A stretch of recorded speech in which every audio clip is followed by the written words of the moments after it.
Hello and welcome to the Court Report, a special NCAA edition. It's March Madness, the best time of the year. Hands down.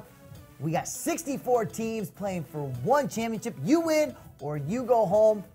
But we got much more to cover on this show besides just that. My name is Chris Stonebreaker, and this is Zach Poff. And I tell you what, anybody that picked 3 seats today, not feeling it. No. But I tell you what, before we get to that spot, we're going to go ahead and bring in our national basketball editor, Jason Hickman, to talk about more important stuff right now, and that is high school basketball. How's it going, Jay? Going well. How could it not be going well? Best day of the year. Yes, sir. And it's always the best time of the year and the best time of the show when we bring you in, Jason Hickman. So what time is it? You know what time it is. I know. It is 3 in the key.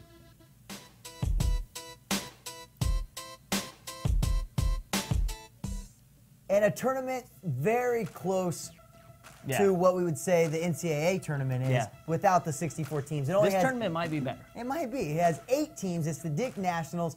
And out of those teams, we know Oak Hill and Montverde are going to be in the field. The field has been announced. They're number 1 and number 2 in the nation. But who else out there do you think can make a big run at Dick's Nationals? Well, I'm very interested to see Greensboro Day, the NCISAA Class 3A state champion from North Carolina. The Bengals are allowing just 40 points per game. So when we get into these big nationally televised games on ESPN and players start getting a little bit tight and those three-pointers aren't falling quite as often, Greensboro Day is going to be able to fall back on that defense. Very interesting style of play. They're going to try to slow things down, but tough first-round draw for the Bengals. They get number 2 seed Montverde Academy, who, as you mentioned, is going for the three-peat.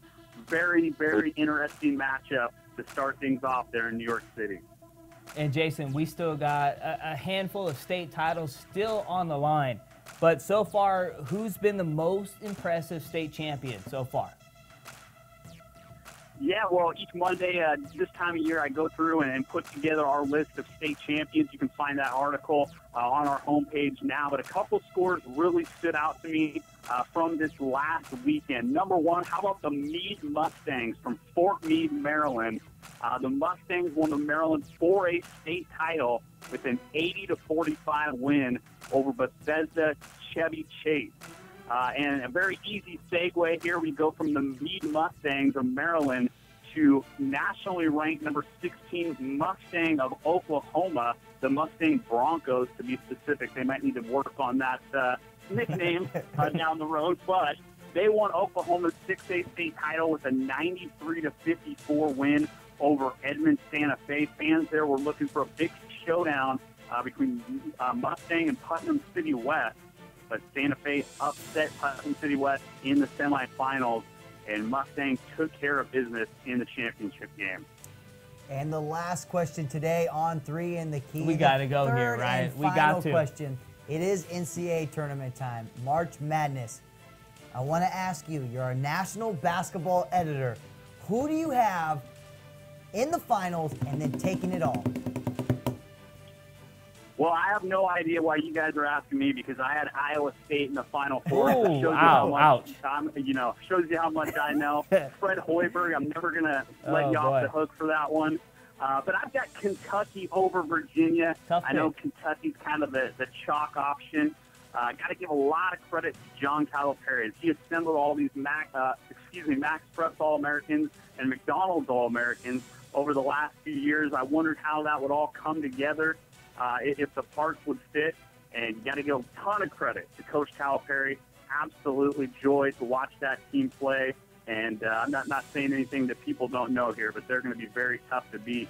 As far as Virginia, as a Washington State University alum, Tony Bennett, head coach of the Cavaliers, broke my heart 4 or 5 years back, but absolutely admire the way that he runs his program and puts together his roster.